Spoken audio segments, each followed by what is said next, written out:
Boa noite, boa tarde, bom dia, seja a hora que você estiver ouvindo isso. Está começando mais um episódio do Entre Sumários Cast.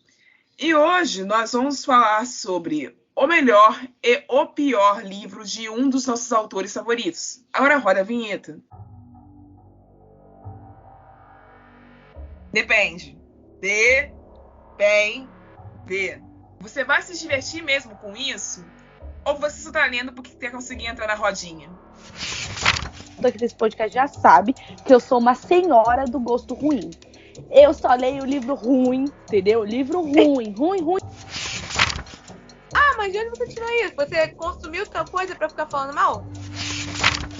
Tem que partir da gente também ler o que a gente quer que seja produzido.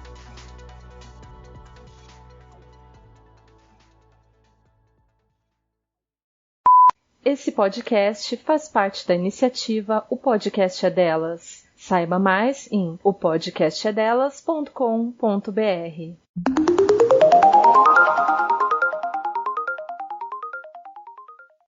Aí, galera, como todo leitor azido, nós temos nossos autores favoritos, mas nós somos seres humanos, dotados de senso crítico o suficiente para saber quando esses autores erram ao ponto de produzir obras ruins ou até péssimas. E elas são avaliadas assim não só pela crítica especializada, mas também por seus fãs. E em razão disso, nós decidimos hoje tentar nomear qual é a melhor obra escrita por um dos nossos autores favoritos até o presente momento. E qual é a pior obra já escrita por eles até também o presente momento. E agora eu vou passar para a Amy, quem sugeriu esse tema, para ela explicar com que pretexto ela fez a gente falar disso hoje. Oi, galera.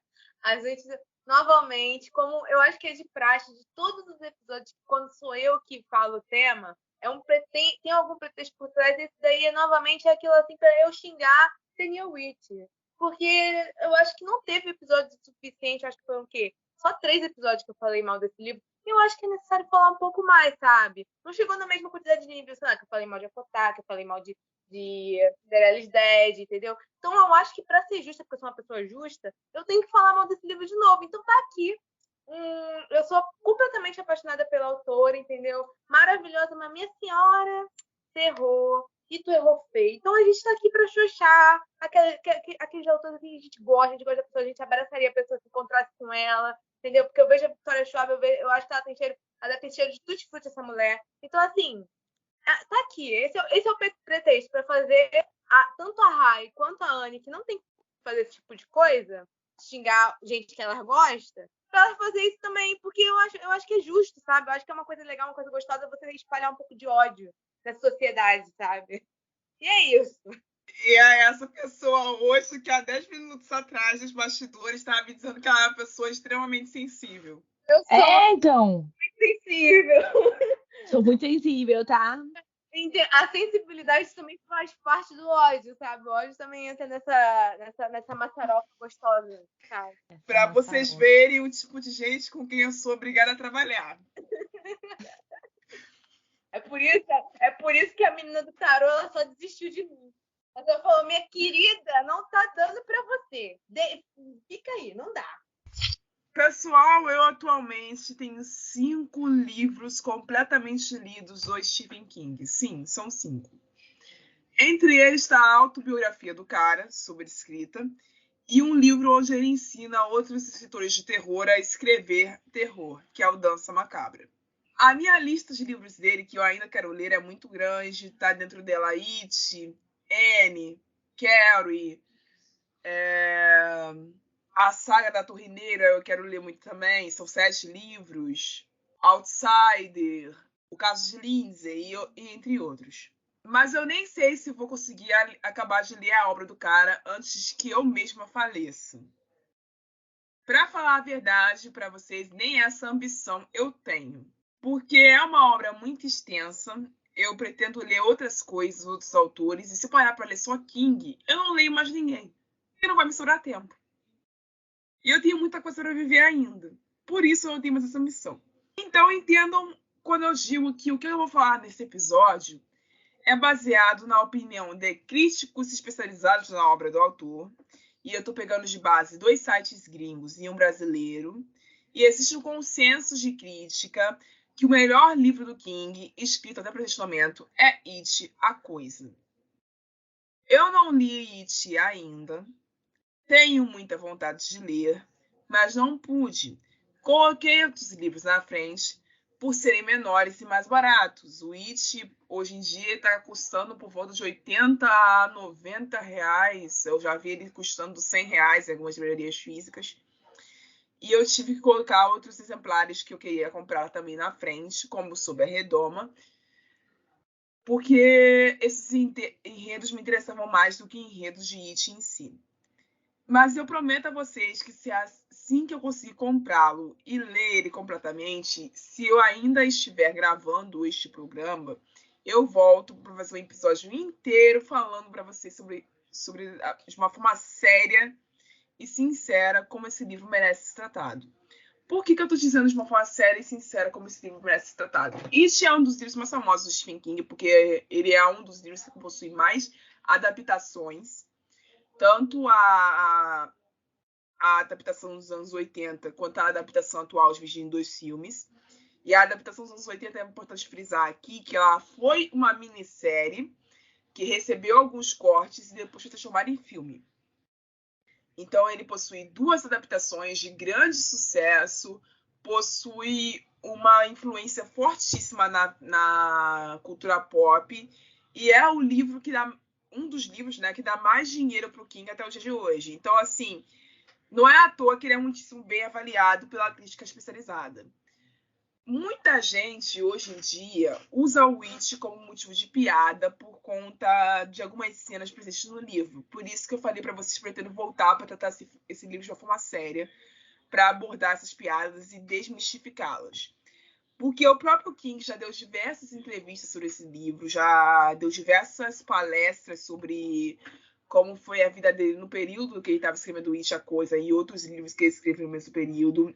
E quem é fã do cara de verdade, quem conhece a fundo a obra do cara, sabe que a história por trás desse livro, tanto os bastidores quanto a alegoria que o King quis fazer a partir do palhaço, é muito mais sério do que parece. E tratar tal coisa como piada, como qualquer coisa, não é a forma certa de você falar sobre esse livro. Até porque o gênero o subgênero, aliás, que o King se especializou do terror é chamado de reality horror. Ou seja, horror realista. Aí você fala assim, horror realista, as pessoas têm poderes dali, Rayane. Eu sei, mas são metáforas. O palhaço é uma grande metáfora, é uma grande alegoria. Os poderes da Kelly são uma grande alegoria. Os poderes da incendiária são outra grande alegoria. Então, assim, existem vários pedaços ali a serem desvendados. O King é muito mais profundo do que ele parece. Às vezes ele erra, como eu vou falar disso no próximo bloco. Mas quando ele acerta, ninguém pode contestá-lo. Passo a palavra para a Amy. Eu vou começar falando do melhor livro, que eu acho que é o da Vitória, porque pra gente não ficar xoxando muito a mulher, né, porque eu gosto dela ainda. Eu particularmente, eu gostaria de dividir entre 2 etapas, no caso. O que eu acho que é realmente o melhor, que foi até que foi citado aqui um pouco antes, que eu acho de questão de ambientação, questão de escrita, questão de, forma diferente, que é uma das escritas mais diferentes, né, da Victoria, que é Ed La Rue. E eu gosto muito desse livro, mas por esse livro ser um 8 ou 80, que é uma coisa que eu vejo muito, principalmente no próprio fandom, que as pessoas ou amam ou odeiam esse livro. Então eu fui da parte que ama, né? Porque eu realmente acho muito bom, eu gosto muito dos personagens, eu gosto muito de toda essa escrita poética que a Victoria, que foi a proposta do livro, né? Mas por ser uma coisa que é muito divisível, eu não diria que seria o melhor, sabe? E aí, nesse tópico, eu coloco o vilão, porque eu, particularmente, eu gosto mais de um tom mais escuro de magia, mas que também é uma coisa muito nichada, que é um high fantasy, e é uma coisa que é meio que não vou dizer difícil de ler, porque mesmo sendo um high fantasy, a escrita é bem simples, mas é uma coisa que pode ser cansativa para algumas pessoas. Agora, vilão, eu colocaria vilão para você, tipo assim, você vai recomendar um filme para uma pessoa, você vai recomendar, sei lá, um filme bom que você não precisa ter muito background de leitura e você vai ler aquilo ali e você fala, cara, a pessoa vai ler isso aqui e vai gostar. Como é que eu vou dizer? É o feijão com arroz, mas aquele feijão com arroz que o feijão tá temperadinho, acabou de sair aquele feijãozinho com linguiça dentro, que tem tempero com alho gostosinho, vilão é isso, sabe? E eu boto só vilão, eu não boto vingança, porque vingança é outros 500. É outra história, a gente não fala de vingança. Vamos botar o primeiro livro, que é um livro fechadinho, a gente tem essa coisa de ficar indo e voltando no tempo, e quando volta, tá contando o que aconteceu com o Victor e com o Eli, até chegar no ponto do Victor ter sido preso, por que ele foi preso, como que eles conseguiram essas habilidades que eles têm, e o que está acontecendo, que o Victor está fugindo da prisão. Isso não é spoiler, está no início do livro, está na sinopse do livro, esse negócio. E, cara, é um puta livro. Eu ia falar filme, porque a gente já falou sobre isso, dessa escrita meio cinematográfica, que inclusive foi meio que uma crítica minha no último episódio da escrita cinematográfica, porque parece um pouco preguiçosa, mas nesse caso é uma escrita, entre grandes aspas, cinematográfica, porque você consegue muito visualizar o que está acontecendo, sabe? Ao ponto de que, tipo, é um livro que a própria Vitória falou que se você gosta de filmes de herói e... se eu não me engano, acho que era Dexter também, que ela falou. Você gosta de filme de herói, gosta de Dexter? Vilão. Então, assim, esse livro é muito bom, é, tipo, muito, muito bom. Foi o livro que eu li, que eu tinha o vilão e eu tinha um Tom Mais Escuro de Magia. E eu li primeiro o vilão para depois conhecer, para pegar a escrita da Vitória e depois ir para um Tom Mais Escuro de Magia. E vilão, assim, é muito bom. Você quer começar a Vitória Schwab? Começa com vilão. Assim, leia o vilão. Esse livro é muito bom, eu recomendo demais. Ele é assim, olha, gostosinho. É o supra-sumo da literatura para mim. É um livro com, acho que ele tem 300 e poucas páginas. Eu vou até pegar 364 páginas. Você não sente, é sério, você não sente passar. Eu fui ler esse livro, eu tava numa época que eu tava lendo muito, então eu posso ser um pouco, assim, suspeita de falar, mas assim, eu li esse livro num dia só. Ele é muito bom. Ele é uma escrita muito fluida, é muito gostosinho. É muito bom, é só muito bom, tá? E é isso. É isso, não tem mais o que falar sobre ele. Então tá bom. Vamos lá. Vocês estão muito profundas, tá? Ah, tá bom. Não, de verdade, né? Uma já começa com King, aí vai pra Vitória Schwab. Enfim, né? Se eu não falar de romance, a minha vida não faz sentido, não é mesmo? Então tá bom. Eu vou trazer para a mesa uma autora nacional, como sempre, né? A Marina Carvalho, que é uma das autoras de romance Água com Açúcar, né? A gente pode avaliar aqui, que eu mais gosto e eu mais me identifico com o estilo de escrita dela, porque, em grande maioria, os livros delas realmente se passam no Brasil. E ela, como uma boa mineira, ela coloca muito da região dela nos livros, mesmo que alguns deles não se passem em Minas.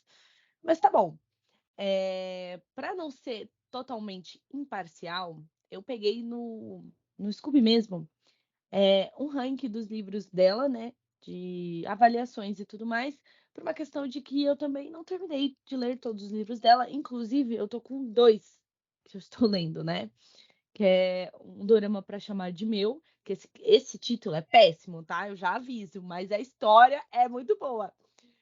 E é a história de Malika, que é o segundo livro do Amor nos Tempos do Ouro. Que, por falar nisso, este livro, a história de Malika, é o livro dela, entre os que já foi lançado, que tem o maior número de avaliações positivas no Scooby. Ele tem um número está de na minha TBR 4,5 desse estrelas. ano. Não sei se eu vou conseguir ler a tempo, mas está.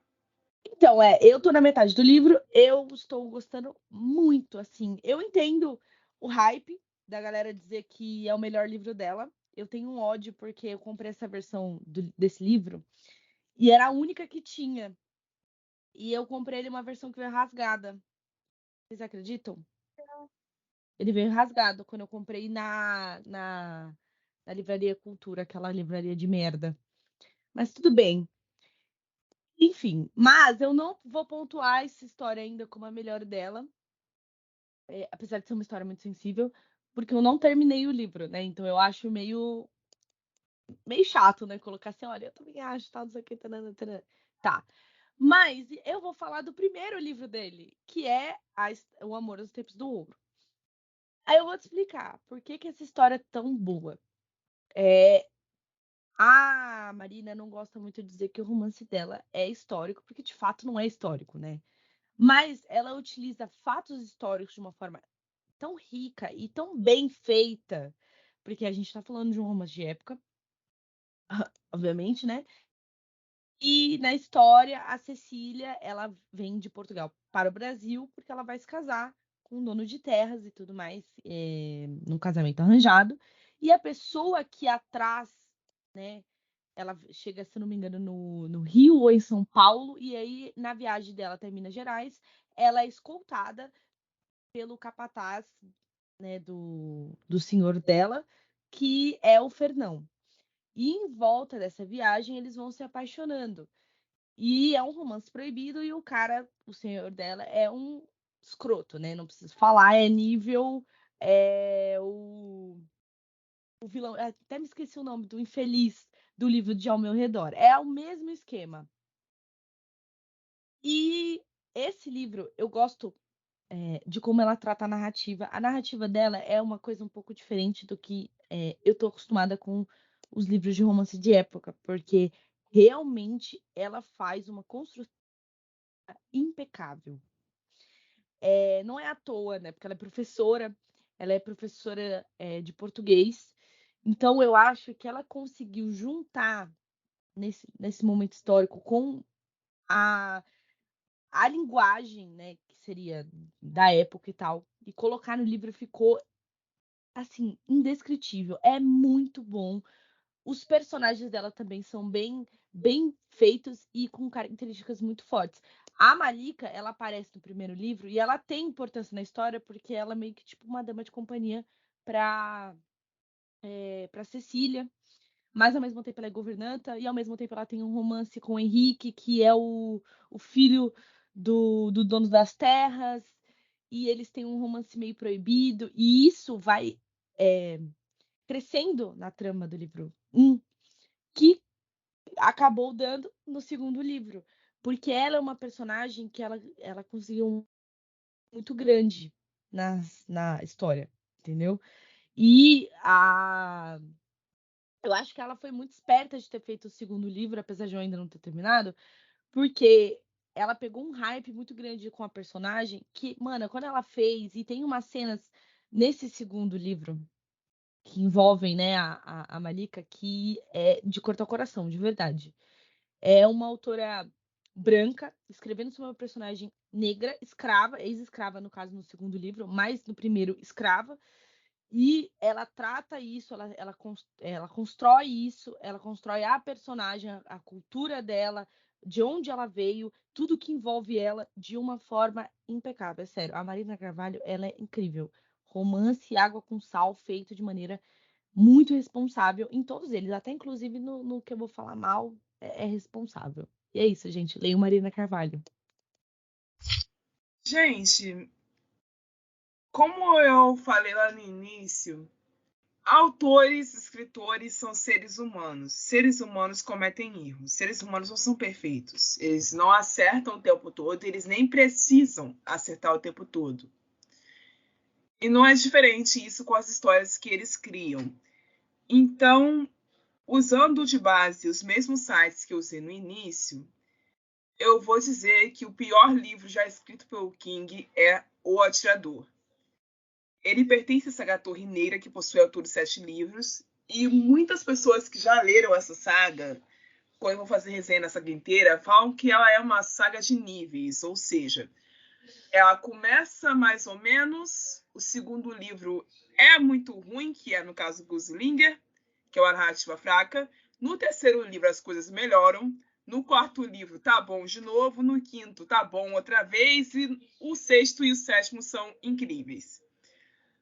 O que leva a gente a acreditar no caso de Gunslinger? Que eu acho que saiu aqui como O Atirador. Que a saga possui fãs, possui pessoas que odeiam, porque abandonaram nesse livro. Mas os fãs que existem é porque existiram até ver o desfecho. E quando eu tô lendo uma saga, eu insisto até ver o desfecho. Então, provavelmente, eu poderia, sim, no futuro, quando eu ler essa saga inteira, avaliar esse como um dos piores livros do King. Poderia, sim, tranquilamente. Mas eu iria até o fim ver o desfecho, porque eu não sou esse tipo de pessoa que larga a saga no meio. Eu só largo a saga no meio quando eu fico realmente muito abalada pela ruindade do livro, mas eu não acredito que isso fosse acontecer aqui. Mas eu não li ali ainda esse livro. Quando eu ler, eu volto a falar dele. Outras coisas que são outras obras, né, que são mal avaliadas quanto A Hora do Lobisomem. A Hora do Lobisomem foi um dos primeiros livros que o King escreveu na vida, quando ele começou enquanto autor. Então eu sou daquelas que, como tem experiência prévia como escritora, eu sou daquelas que digo que se ele é um dos primeiros livros da carreira de um escritor, você sempre espera o pior. Porque ele não sabe o que ele está fazendo. Ele está se descobrindo enquanto autor ainda. Ele está se descobrindo o que ele quer escrever ainda. Então, provavelmente vai sair uma coisa muito ruim. São raros os autores que acertam de primeira. Seu Lar, que é basicamente um conto que todo mundo desconsidera. Os fãs do King não falam sobre Seu Lar, fingem que esse livro não existiu. E dizem que ele é muito ruim. Carrie a Estranha, esse me deixou triste, porque apesar de eu não ter lido Carrie completamente, porque a primeira vez que eu peguei Carrie nas mãos, eu peguei emprestado e precisei devolver rapidamente para a dona, eu acabei parando de ler a metade do livro. É uma narrativa que eu gosto muito e é uma narrativa com a qual eu me identifico muito. Então, pela identificação que eu criei com Carrie White, eu acabo ficando triste quando alguém fala mal desse livro, mas eu entendo quem fala mal desse livro. Certo? Eu entendo o porquê, mas o meu laço de identificação com a Carrie não me deixa ver tantos defeitos na história dela assim, ok? É uma fraqueza minha. E O Apanhador de Sonhos, que é outro livro que os fãs do King desconsideram, fingem que não existem, mas ele tá lá. É isso que eu posso falar de livros ruins do King por hora. Tem gente que também não gosta de Salem Slot, que veio pra cá como As Bruxas de Salem. Tem gente que também não gosta de... com o livro que ele escreveu com o filho dele, que eu esqueci agora o nome, que tem as borboletas na capa. Mas são livros que eu não li e não li resenhas sobre ainda. Então, quando isso acontecer, eu volto a falar sobre vocês sobre esse assunto. Agora você pode falar mal de Neil Witt de novo, Yasmin. Então, eu vou tentar ser o mais concisa possível nessa resenha, porque a gente já tem muito eu só por engano e xingando o livro e não dando motivos para isso, não é mesmo? É mesmo. Então, assim, eu vou dizer primeiramente que A Bruxa de Nier, esse livro é basicamente, assim, a Victoria Schwab, ela pegou um enredo genérico de fantasia, que daria realmente um best-seller, tá? Não vou mentir pra vocês, porque o que mais tem, que a gente mais tem é best-seller genérico, né? Mas, assim, é um enredo de fantasia misturado com mistério e um suspense que daria, sabe? Até se ela não tivesse escrito esse livro no início da carreira dela, porque claramente um livro de início de carreira, você vê isso desde a capa. Eu já falei várias vezes que sim, eu julgo muitos livros pela capa, mas esse aqui é um outro nível, sabe? Tipo, a capa eu vou falar pra vocês que parece um livro da Kiera Cass. Se, sei lá, ela tivesse feito um conto da Chapeuzinho Vermelho, ela teria essa capa. Não vou mentir pra vocês. Então, assim, você tem um enredo que é uma cidade, que é lembra muito aquela vila de A Bruxa, sabe? E eu vejo muito uma tentativa de... Obviamente, A Bruxa não foi lançada em 2013, mas assim... A Bruxa, o filme de 2015, tá, gente? Pra vocês Sim, se não foi situarem. lançado em 2013. O livro foi lançado em 2013, mas é um comparativo que eu gosto de fazer comparativos com os livros. Houve uma tentativa de criar uma ambientação que lembrasse um pouco a Bruxa, sabe? E, assim, não conseguiu. A gente tem essa vila, que é uma vila muito pequena e parece seria tipo de um tempo antigo, e eles têm muito essa coisa de medo de forasteiros, e começa a desaparecer crianças de lá. Como eu disse, lembra muito a Bruxa, e me lembra também aquele filme da Netflix que é Rua do Medo, não sei se é 1800 alguma coisa. Enfim, começa a sumir essas crianças e ao mesmo tempo aparece um forasteiro e as pessoas, não, a culpa é dele, que não sei o quê. E a gente tem essa protagonista. E a gente já começa que é a protagonista, aquele clichê da mina branca, de cabelo preto, e que ela quer caçar porque o pai dela caçava e ela não quer se casar, mesmo que todo mundo queira que ela se case. Assim, esse arquétipo não me incomoda tanto, sabe? Já me incomodou mais, mas hoje em dia só, sabe, tudo faz. E a gente tem essa protagonista que ela tinha muito potencial, não vou mentir pra vocês. Porque, assim, é genérico, mas a gente tem essa repetição porque funciona pro grande público, né? Mas ela é muito desinteressante. Do nada ela se importa muito com esse forasteiro. E tá, ele é diferente, mas... E assim, esse forasteiro ele não tem nome. E ela chama ele de Cole, que seria, tipo, coisa com cinza, né? Porque ela falou que acho que o cabelo dele lembra cinzas.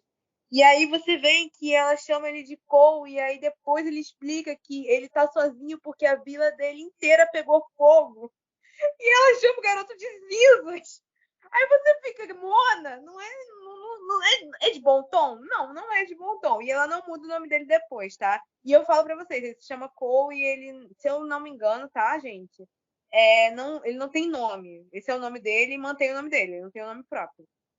E assim, fica uma coisa de, ele é a bruxa, ele fez isso, porque agora aparece uma bruxa que quer se vingar porque foi enterrada. É muito a Sarah Fier de First Street, mas tipo, a Sarah Fier, ela tem um motivo, sabe, de por que ela tá fazendo essas coisas e por que agora agora ela tá se manifestando desse jeito. Porque ela se manifesta, eu não vou dar spoiler do filme. Enfim, dessa bruxa de Eternal Witch, acontece que, assim, você foi enforcada faz milênios, faz muitos anos, e ninguém fez nada pra você voltar. Aí agora, do nada, você quer vingança. Depois de milênios que você foi morta. E eu pergunto pra você tá se vingando de quem, gata? Porque, assim, as pessoas que te mataram já estão mortas. Então, você tá se vingando de quem? Sabe? Não faz sentido. E assim, é um mistério que é muito chato. Se você já leu alguns livros de fantasia ou de mistério, de coisa, tu já sacou a porcaria do negócio inteiro, sabe? E tem os personagens secundários são chatos. E os outros, a família da protagonista é insuportável. Você não se importa com nenhum daqueles personagens. E você tá com um negócio que, assim, crianças estão desaparecendo. A protagonista tem uma irmã que ela é uma criança. Você tem que se importar que a criança tá sumindo. Eu tô um pouco me ferrando que essa criança tá desaparecendo. Seria tipo assim, sei lá, se a criança fosse, sei lá, o Carlos Piloto. Tipo, eu não tô ligando se O Carlos Piloto. A irmã dela não é tão escrota quanto o Carlos Piloto. Mas é tipo assim, eu me importo tanto se o Carlos Piloto desaparecesse, né, da internet, quanto se a menina desaparecesse vivo. Eu estou cagando pra essa criança. E eu não devia estar cagando pra essa criança. Sabe? É igual eu estou cagando pra essa protagonista. Eu não devia estar. Mas eu tô. E o Cole também, que, nossa, a síndrome. E assim, eu sou uma pessoa que eu cadelo muito emo, mas esse menino ele conseguiu ser mais emo e conseguiu me estressar. Sabe aquele emo chato? Esse menino só aparece, eu estou chorando, estou triste. Por que você está triste? Porque a minha vila pegou fogo, minha família morreu, estou triste. Tá tudo bem, você tem outras personalidades? Não, eu sou triste. Esse é uma das personalidades. Não, tudo bem, você pode ser triste, mas você pode ter outro. Não, eu sou triste. Esse é o personagem, esse é o Cole. Ele é tão interessante que ele não tem nome. Sabe? Eu estou pensando aqui pra você. Tem. Sabe? Ele tem tanta personalidade que ele não tem nome. Então, assim, eu pergunto pra você, Vitória, o que você tava fazendo da sua vida? É um livro, assim, tá, vou ser justa, é um livro que dá pra você ler rápido, porque, primeiramente, é em primeira pessoa. Já começa esse problema que o livro é em primeira pessoa, pra mim. Tá? Pra mim, isso é um problema. E, assim, não é uma primeira pessoa muito bem desenvolvido, tá? Que a gente tem, às vezes, uns livros em primeira pessoa que são muito bem feitos e tal. Não é esse. É claramente um livro que ela escreveu de início de carreira, sabe? O livro é pequeno, tem 240 páginas. E é um negócio assim, ai, me estressou, não consegui ler. Eu tentei muito, gente, é sério. Eu tentei muito. Eu comecei a ler esse livro já assim, porque ela estava descrevendo a personagem. Falei, não, eu vou fazer fanart dessa personagem igual eu fiz de todos os livros que eu li da Vitória. Não consegui. Esse livro, eu tenho ele na minha estante porque eu quero ter todos os livros dessa mulher. Eu gosto muito dessa mulher, mas aqui, esse livro ali é tipo, ele tá aqui, não gosto de você, tá junto com Cinderella Dead, só não tá pior do que Cinderella Dead, mas tipo, quase. E é isso, gente. Eu tenho ódio desse livro até hoje, sabe? O que a Vitória tava fazendo? Eu amava essa mulher. O que você fez comigo, Vitória? Entendeu? E eu tenho medo do que ela fez com Mansão Galaxy, porque esse livro ele flopou tanto no fandom que eu tô com medo de ler, entendeu? Ele tá aqui, mas eu tô com medo de ler porque eu não quero odiar essa mulher, que eu gosto muito dela. Então é isso. Esse foi eu destilando meu ódio com um pouco mais de informação dessa vez, galera. Que aqui a gente tem ódio, mas a gente tem informação. Às vezes. Ok. Anne.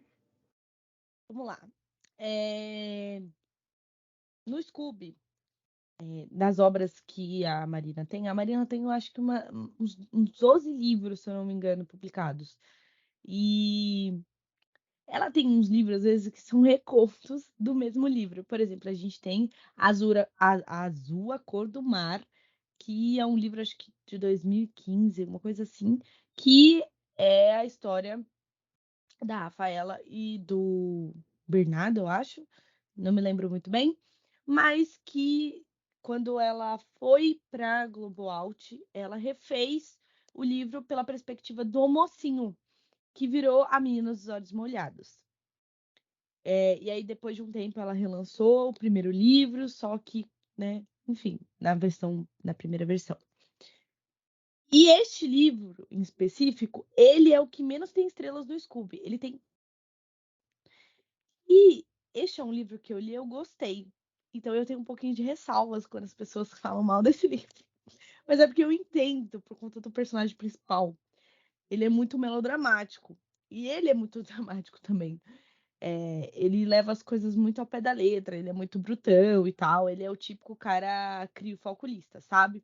Então eu entendo quantas pessoas não gostam tanto do mocinho. Mas eu acho a mocinha meio ingênua também. E aí eu entendo super ele ser meio grossão com ela. Dá vontade de falar, menina, acorda, se enxerga, cala a boca, sabe? Ela é chata no começo, então eu entendo. Mas não é este livro que eu vou falar mal. A Marina, em 2018, ela lançou um livro que chama Literalmente Amigas. Este é um livro em parceria com a Laura Conrado. E aí, como que funciona esse livro? Esse livro ele é narrado pelas duas protagonistas, que é a Gabi e a Lívia. E aí, cada capítulo, as escritoras escrevendo a história de um e da outra. A Gabi é escrita pela Laura e a Lívia pela Marina. E aí, elas são melhores amigas e elas têm um blog literário e onde elas fazem resenhas e tudo mais. E o blog delas é famoso e tal, parará. Só que elas recebem um e-mail, as duas, inclusive, de uma editora bombada, tipo nível intrínseca, sabe?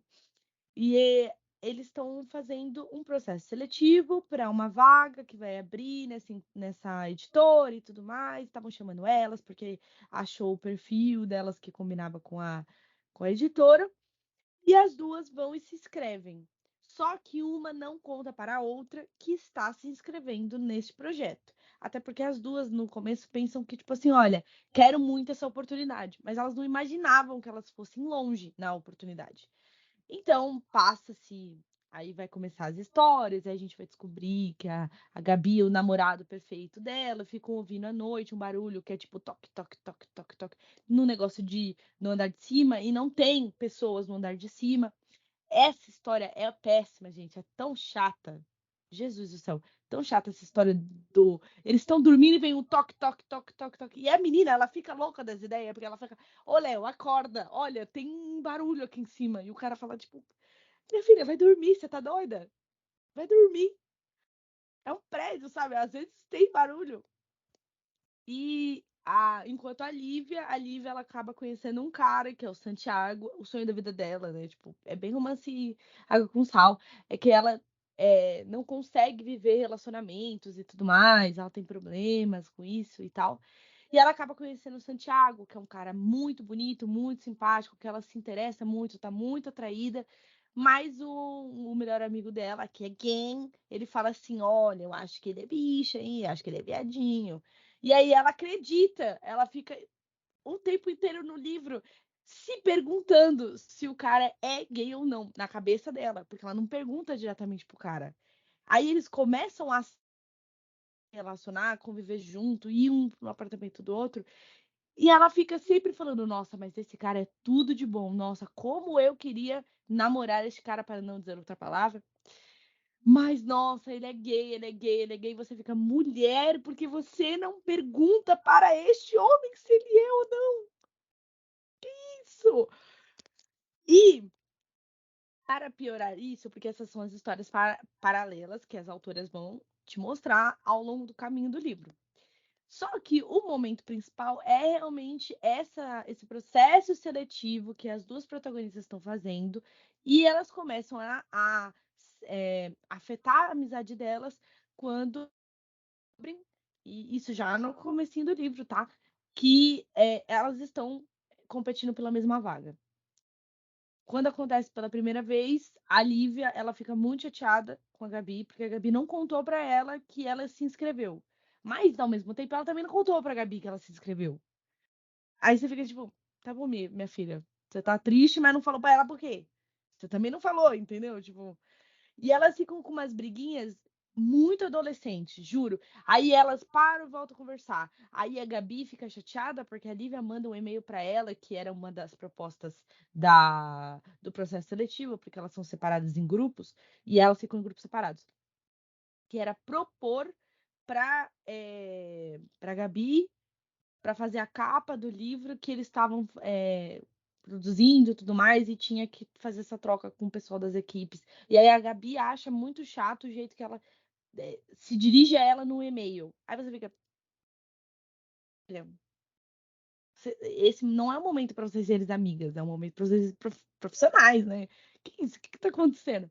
E aí vai rolando coisas que fica. Cara, sabe em Sessão da Tarde? O livro tem toda essa vibe de Sessão da Tarde. E não é algo ruim, nunca é. Eu gosto bastante, até porque eu leio romance de comédia romântica desse jeito.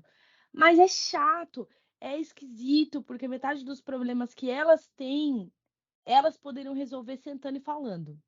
Porque elas ficam supondo na cabeça delas que uma tá fazendo uma coisa. Então, tipo assim: nossa, ela escreveu isso no e-mail, é porque ela tá me provocando. Aí a outra pensa: nossa, ela veio de vermelho hoje, ela tá me provocando.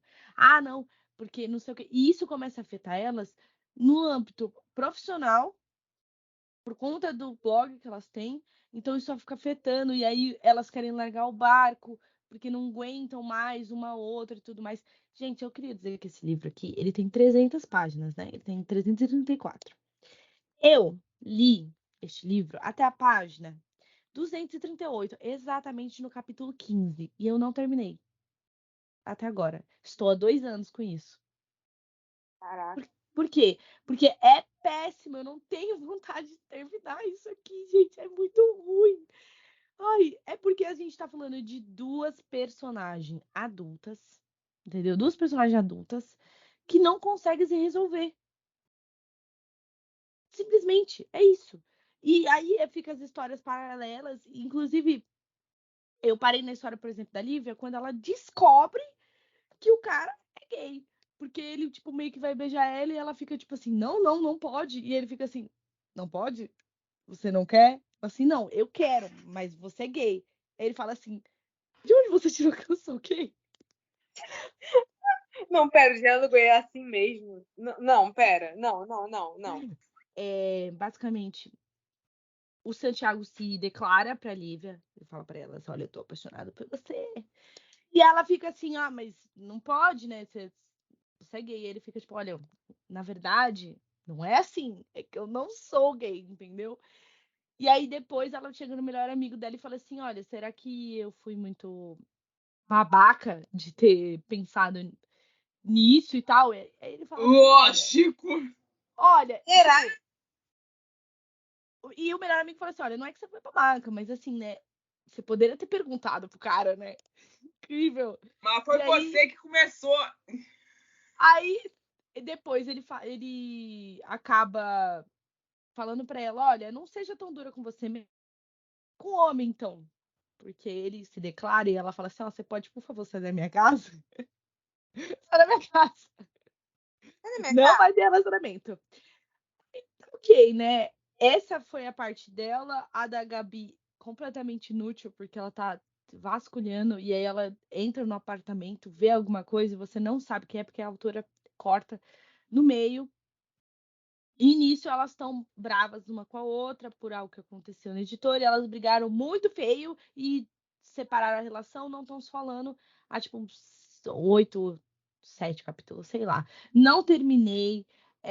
Peguei esse livro agora e eu fiquei puta. E eu falei assim, não, eu vou ler esse livro de novo, começar do zero pra ver se é tão ruim assim, porque eu não me lembro de nada dessa história direito. Tão ruim, Isso. esquecível. Péssimo. Pois é. A Olha, única coisa boa desse livro é que ele está autografado pela. Mas ele já tá muito capenga, porque ele é da Bertrand Brasil e os livros dessa editora são péssimos, completamente péssimos. E se você deixar ele um ano numa estante, ele se decompõe. É isso. Enfim, Vamos não tentar conseguiríamos aqui. prosseguir com essa história. Mais uma, vamos retirar mais uma. Mais uma. Só um comentário aqui, que a cena de você falando não sei o que do vermelho me lembra aquela cena de Riverdale.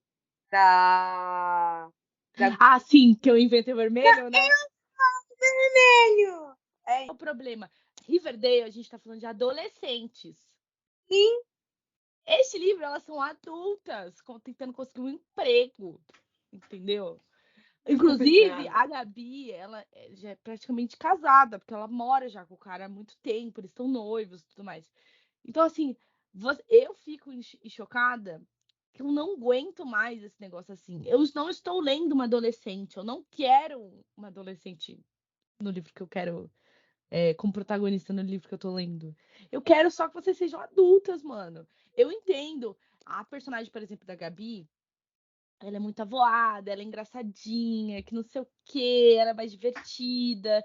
A Lívia é mais centrada, ela é mais cult, sabe? Tem no meio do livro uma resenha dela e ela compara. Ela tá fazendo uma resenha de senhora, tá? E José aí ela fica Alencar. comparando com Orgulho e Preconceito. Aí você fica tipo, ah, tá, então ela é a mais cultzinha, a Gabi não é. Mas, porra, gente, pelo amor de Deus, as duas são infantis, as duas são imaturas, as duas não sabem conviver juntas. E aí você fica, gente, só sentar e conversar. Só. Enfim, o que aprendemos no episódio de hoje? Aceite os erros dos seus autores favoritos, vírgula. Você também tem o direito de se estressar com certos personagens que tinham tudo para ser um best-seller, mas não foram.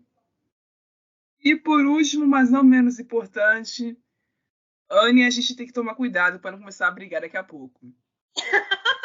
Por quê?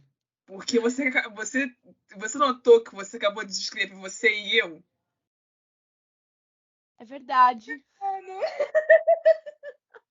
Amiga, mas eu acho que a gente nunca brigaria por umas coisas dessa. Como eu não sei o dia de amanhã, Vamos tomar cuidado. vamos tomar cuidado, certo? Antes de beber. Não, amiga, mas olha, se a gente competisse por uma vaga, seria uma vaga. Não, primeiro que já é impossível no Rio e São Paulo. Ai, não se mude para São Paulo. Entendeu? Eu nunca vou ou eu poder não me mudar para poder. São Paulo. Eu já não queria mesmo, agora que eu não posso me ferrando. Enfim. Eu falei pra minha mãe isso hoje. Se um dia eu sair do Rio de Janeiro, vai ser para outro país. Enfim. Não veio pra São Paulo, não. Péssimo, aqui é péssimo. É isso, pessoal. Muito obrigada a todos que ouviram até aqui. Eu vejo vocês na próxima. Até lá e tchau.